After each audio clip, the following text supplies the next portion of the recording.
안녕하세요 여러분, 북튜버 공백입니다. 잘 지내고 계신가요?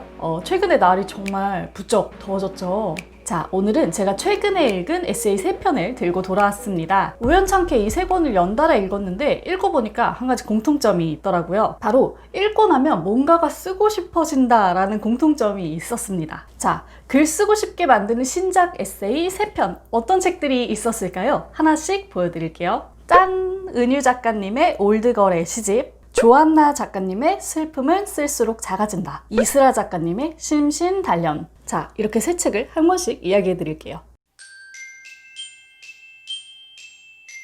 네, 제가 첫 번째로 소개해드릴 책은 은유 작가님의 책 올드걸의 시집입니다. 제가 이전에 Q&A 영상에서 이 은유 작가님에 대한 애정을 드러낸 적이 있었죠. 이 올드걸의 시집은요, 원래 2012년에 나왔었던 은유 작가님의 첫 산문집입니다. 발매되고 난 후에 출판사의 사정으로 절판이 되어 있었는데 이게 입소문을 타면서 남은 분량들이 다 팔려나가고 중고장터에서 프리미엄이 붙어서 거래되고 막 이런 책이었거든요. 아무튼 이 책을 읽고 싶었는데 구할 수가 없어서 좀 아쉬워하다가 이번에 재출간 됐다는 소식을 듣고 바로 구매한 책입니다. 이 책은 여자, 엄마, 작가라는 3가지 테마로 구성이 되어 있어요. 여자, 엄마, 작가라는 굉장히 어려운 3가지 존재로 동시에 살아가면서 느끼게 되는 일상, 사유들을 은유 작가님 특유의 단단하고 사려 깊은 문장으로 표현해낸 산문집입니다.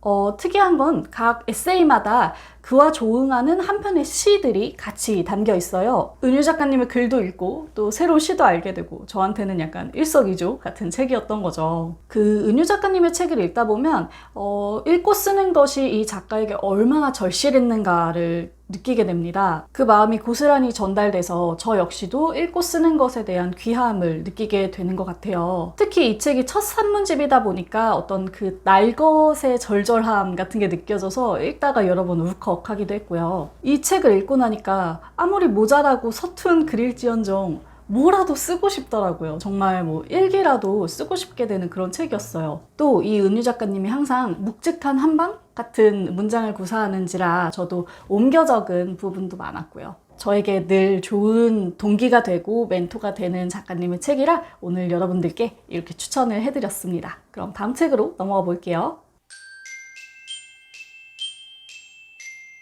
네, 다음 책은 조안나 작가님의 슬픔은 쓸수록 작아진다입니다. 작가님 이름이 생소한 분들도 많으시죠? 저는 이 작가님의 이전작이었던 월요일의 문장들을 굉장히 잘 읽은 기억이 있어서 이번 신작도 이렇게 읽게 됐어요.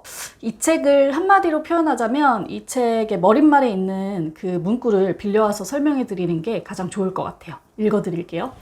책을 읽으면 언제나 글쓰기로 이어지고 글은 또 다른 책을 불러온다. 즉, 어떤 책으로부터 시작된 사유와 감각이 글쓰기로 다시 발현되는 과정을 지켜보실 수 있는 책입니다. 은유 작가님도 그렇고 우리 조안나 작가님도 그렇고 예전에 김현수 작가님도 그렇게 말씀하셨지만 책을 읽다 보면 글이 막 차오르거든요. 그 차오른 글이 뭐 좋은 글이 될지 아닐지는 모르지만 언어가 이렇게 차오르다가 끝까지 올라오게 되면 그것을 쏟아내는 작업을 하게 되죠. 이러한 순환은 읽고 쓰는 사람에게 굉장히 중요한 원동력인 것 같아요.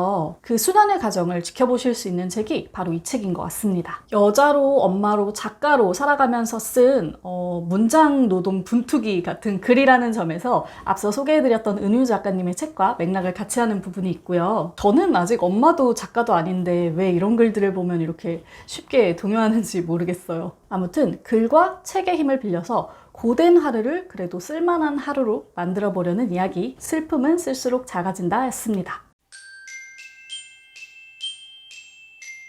네, 마지막으로 제가 소개할 책은 이슬아 작가님의 두 번째 산문집 심신단련입니다. 제가 얼마 전에 Q&A에서 장바구니에 넣어놨다고 말씀드렸는데 그새 사가지고 또 읽었어요. 이슬아 작가님은 뭐 워낙 핫한 사람이라 많은 분들이 알고 계시죠. 매일매일 글을 써서 독자에게 보내주는 독특한 형식으로 첫 번째 산문집인 일간 이슬아 수필집을 성공적으로 펴냈고요. 이 심신단련에 들어있는 글들은 일간 이슬아 시즌2에 실렸던 글을 모아서 펴낸 책입니다. 문장 노동자로 살아가는 여성의 글이라는 점에서 앞에 두 책과 맥락을 같이 하기는 하지만 문체나 결이나 분위기가 굉장히 많이 달라요. 이슬아 작가님의 책은 뭐라고 설명하기가 굉장히 어렵습니다. 이 책 뒤에 실린 금정현 평론가님 말대로 미안하지만 뭐라고 말해야 될지 모르겠고 일단 본문을 읽어보시라 이렇게 말할 수밖에 없을 정도로 독특하면서도 유쾌하고 솔직하고 깊고 짠하고 아무튼 이런 온갖 미사 여구를 갖다 써야 할 것 같은 느낌이 드는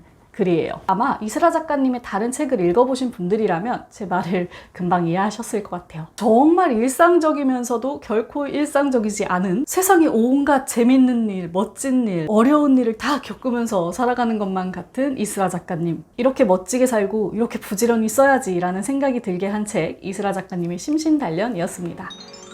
자, 이렇게 세 권의 에세이를 여러분께 소개해드렸습니다. 우연찮게 이 세 책을 연달아서 쭉 읽으면서 정말 글이 쓰고 싶다라는 생각도 많이 했고 이분들의 멋진 문장을 보면서 또 좌절도 많이 했던 게 기억이 나네요. 에세이를 읽다 보면 타인의 일상과 사유를 통해서 내 일상과 사유를 돌아보게 되고 그것이 조금 더 촘촘해지는 듯한 느낌을 받게 되거든요. 그런 에세이의 매력을 이 세 책을 통해 느껴보시길 바라면서 저는 이만 물러가겠습니다. 여러분 모두 책 읽는 시간 되세요. 공백의 책단장이었습니다. 안녕.